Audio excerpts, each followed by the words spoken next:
Aitor. Apa, Zer moduz? Ondo zan beharko. Varsovian, Aitor, zuk zenbat urte egin dituzu? Aurten 20 egingo ditut. 20, ondo ezagutzen duzu Polonia orduan. Nahiko ondo esan behar dut, bai. Iritsi da, hiriburura ere, iritsi dira Ukrainarren familiak. Bai, lehenengo momentutik. Bai, horrako olatua etorri hasi zanitik, lehenengo punto izan zen Varsovia, da. Eta hemendik beste leku batzuetara zabaltzen dituzte Poloniakoa eta Europarantz. Barruan badakizu zer dagoen? Ez, oraindik ez da sartu, baina ziurrenik familiak egongo direz. Eta laguntza banatzen egongo dira Eta barruan? laguntza banatzen direz hori, bolondesak. Aitor, zuk tren geltoki hau askotan erabilitakoa zara? Bai. Varsoviako geltoki zentrala? Bai. Irudi hau normala da? Ez, batera. Batzutan, jendez gainezka goten da, baina, egoera puntutan edo oporrak dauzenean, ez da, baina gaur bezala inoiz. Eta zer da, ikusten ari garena nola antolatu dira? Bau da, harrera puntu zentral bat, eta, hemen ikusten Londresez beteta dago, Ukrainiara zeitze egituten jendeaz, eta puntu ezberdinetan, zerbitzu ezberdin bat dekote, ezta? Adibidez, hemen ikusten duguna, beraiei trenetan mugitzeko laguntza eskaintzen diete, eta ara, bestaldean, janaria, arropa, eta baita ere telefono txartelak, mugikorren telefono txartelak doainek dituzte komunikatzeko. Aitor, egun hauetan oso normala bihurtu da Poloniako etxe askotan Ukrainarrak egotea?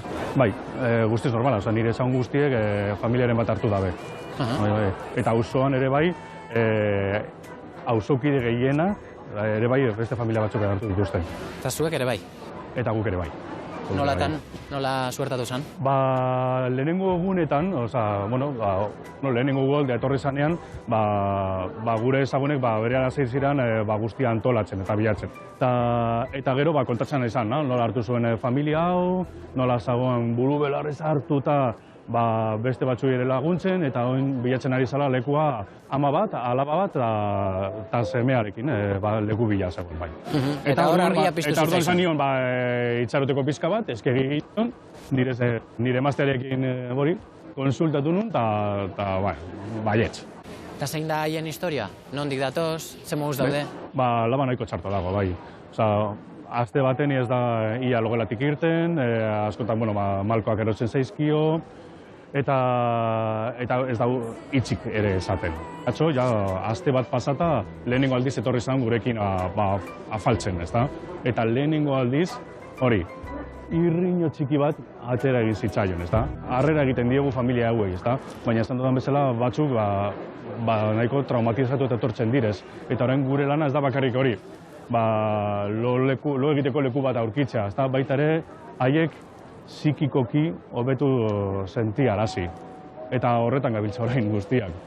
Gure auzoan behintzat, auzo lanean gabiltza etorritako ume hauek batzen, ekintzak antolatzen, eta baita ere gure semeekin zerbait egiten ondo sentiarazteko.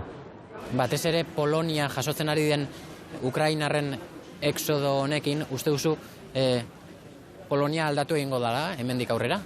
Bai. Gauzak aldatuko dira guzti honen ostean? Bai. Nik uste dut baietz. Hemen,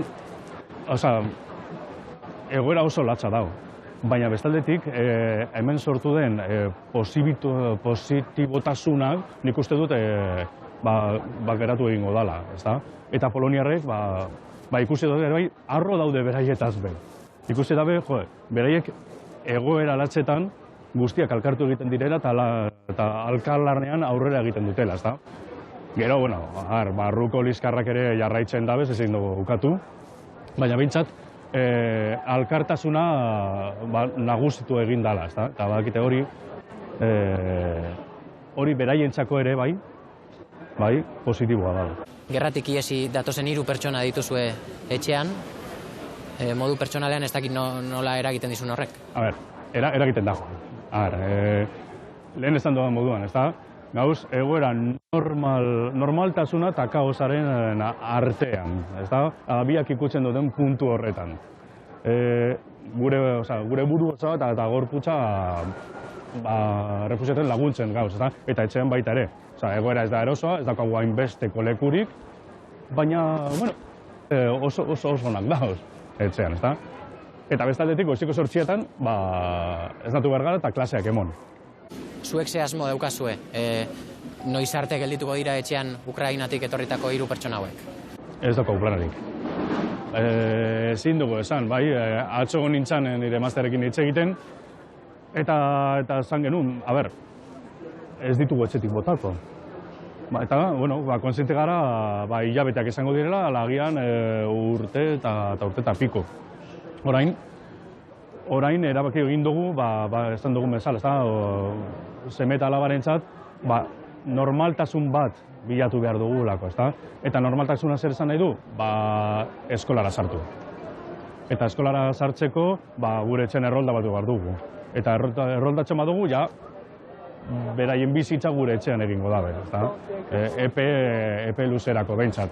Eta orduan, hori, etxea, logela, karmairuak, eta hori, antolatu behar ditugu. Eta, bueno, momentu horretan gauz, ezta? Eta gure, ez dut esango bete beharra, baina gure asmea, eperik gabe laguntzea izango da.